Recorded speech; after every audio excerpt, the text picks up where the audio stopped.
काँग्रेसने नानाभाऊंकडून खुर्ची काढून घेतली आणि सपकाळ नानाभाऊ खाली आहेत. आमचे नानाभाऊ बरे होते असे म्हणायची वेळ सपकाळांनी आणली. त्यांना देवेंद्रजी औरंगजेब वाटले. गेले भाई गेले वाटतं. सपकाळ साहेबांना सांगायला हवं, सब काळ सारखा नसतो, वेळ सारखी नसते, काळ बदललेला आहे आणि बोलताना देखील भान ठेवलं पाहिजे आपण कोणाची तुलना कोणाबरोबर करतोय. आणि म्हणून मी एवढंच सांगतो, मशाल पेटवून खुशाल झोपा काढणारा नाही या निकालामुळे काही शानपण आलेला असेल तर येऊ द्या. तुम्ही गद्दार गद्दार म्हणत भुई ठोकत बसा. अखेर सभापती महोदय तुम्हाला दार बंद करून पक्षाचं दुकान बंद करावं लागेल हेही मी या ठिकाणी सांगतो. मी कोणी आपल्यावर वैयक्तिक घेऊ नका.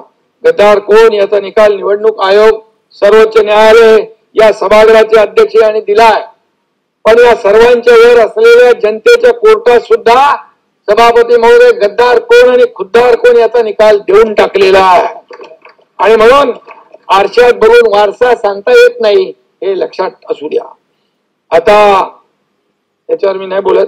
किती सुपाऱ्या देऊन बदनामीच्या ज्या काही मोहिमा चालवल्यात तरी त्यामुळे काय फरक पडणार नाही.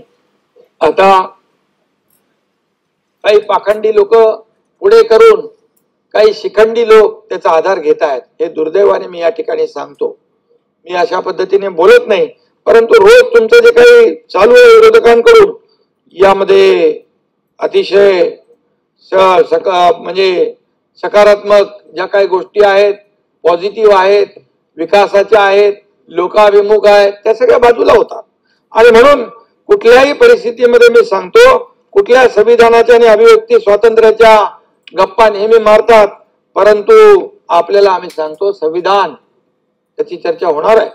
परंतु भारतरत्न डॉक्टर बाबासाहेब आंबेडकर यांचं संविधान, त्याच्या संविधानाच्या आधारावर हे आम्ही सरकारचा कारभार करतोय. आणि म्हणून मी आपल्याला एवढंच सांगतो, तुम्ही जेव्हा स्वातंत्र्याच्या अभिव्यक्ती स्वातंत्र्याच्या गप्पा मारता त्याच्या पुढे एक 4-2 बोट समोर असतात, 3 बोट आपल्याकडे असतात. तर मर्चंट नेव्हीतल्या निवृत्त अधिकाऱ्याला बेदम मारताना कुठं होतं तुमच्या हातातलं संविधान हे लोकांनी पाहिलेलं आहे. प्रणित मोरेला सोलापुरात मारलं तेव्हा कुठं होतं संविधान. त्याचबरोबर केतकी चितळेला तुरुंगात डांबलं तेव्हा कुठं होतं संविधान. मलिष्काच्या गाण्यामुळे तुमचा हजमा बिघडला तेव्हा हातातलं संविधान कुठं होतं. हनुमान चालीसा म्हटली म्हणून राणा दाम्पत्याला आत टाकण्याचं काम पाप केलं तेव्हा कुठं होतं संविधान. खोट्या केसेस उभ्या करून या ठिकाणी नाही करतात, दोघं इकडे एकच आहे. अनेकांना देवेंद्रजी सकट तुरुंगात पाठवण्याचा कट रचताना कुठं होतं तुमचं संविधान. उद्योजकाच्या घराखाली बॉम्ब पेरताना कुठं होतं तुमचं संविधान. आणि म्हणून वाजे हा काही लादेन नाही असं म्हणताना कुठं संविधान होतं तुमचं. राणे साहेबांना अटक करताना संविधान आठवलं नाही. कंगना राणावतच्या ऑफिसवर बुलडोजर चालवला होता तेव्हा संविधान आठवलं नाही. करोना काळात रुग्णांची खिचडी हडप करताना संविधान आठवलं नाही. ज्यांना फडतूस म्हणाले त्यांच्याच पायाशी लोटांगण घालताना तरी बरं अजून बरंच काय बरेच उदर गंभीर आहे. अंतिम आठवड्यात आहे. जे लोकांनी जे बोलले त्याचं उत्तर मी देतोय. संविधान तो बाबासाहेबांच्या संविधानावर आधारित आहे आणि म्हणून संविधानाचं उत्तर नंतर आहे. पण आता जे म्हणाले ना अभिव्यक्ती स्वातंत्र्य संविधानाचा गळा घोटला, अभिव्यक्ती स्वातंत्र्याचा गळा घोटला, मग हे तर कधी का कोणाचा गळा घोटला.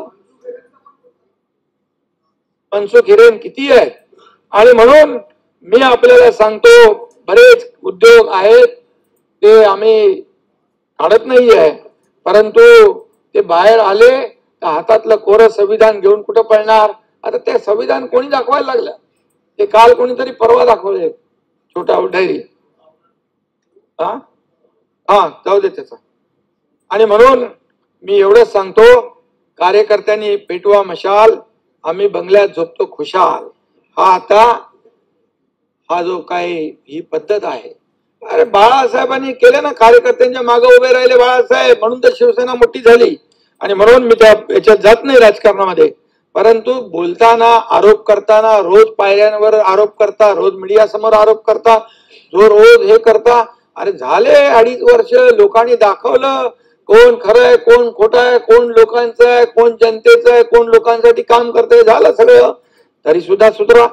मुंबईतले रस्ते कॉन्क्रीटचे होत असताना अनेकांचा जळफळाट होतोय. त्या दिवशी बैठकीला मी गेलो होतो. बैठकीमध्ये जसं म्हणजे कॉन्क्रीटचे रस्ते, सभापती महोदय जेव्हा मी मुख्यमंत्री झालो, मी आणि देवेंद्रजींनी आयुक्त चहल यांना बोलवलं. यापूर्वी देखील ते कुठंतरी सांगितलंय आणि सांगितलंय दर पावसाळ्यात पडणारे खड्डे आणि खड्ड्यांमुळे होणारा त्रास, जाणारा लोकांचा जीव हे कधी बंद होणार? कॉन्क्रीटचे रस्ते का करत नाही? मग आपण पहिल्या टप्प्यात 321 किलोमीटर आणि दुसऱ्या टप्प्यामध्ये जवळपास 400 किलोमीटर, असे 700च्या वर, 301 आणि 400, 701 किलोमीटरचे रस्ते आपण कॉन्क्रीटचे सुरू केले.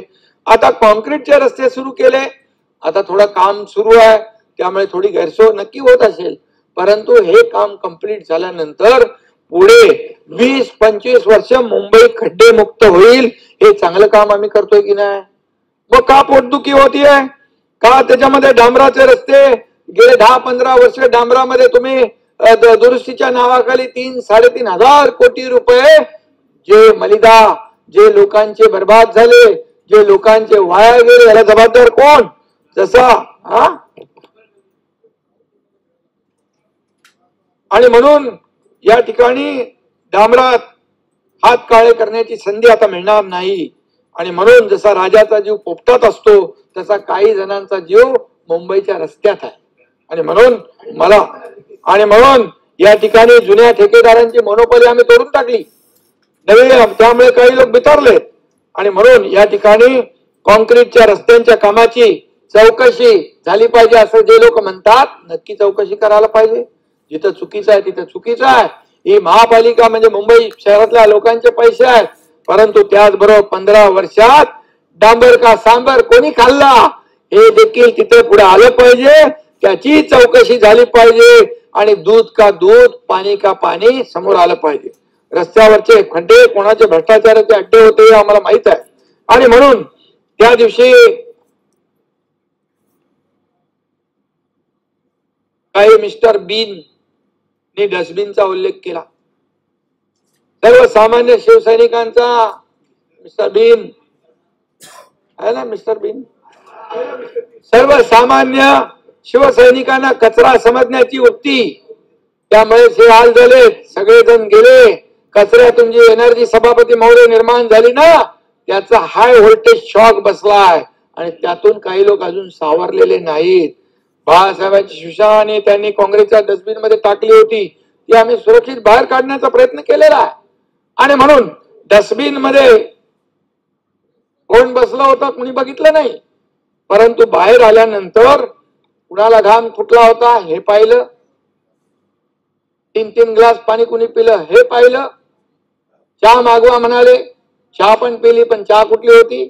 वाघ बकरी चहा, ती पाहिली. आणि म्हणून मला जास्ती बोलायचं नाही, बोलायला लावू नका, बात निकलेगी तो दूर तक जाएगी.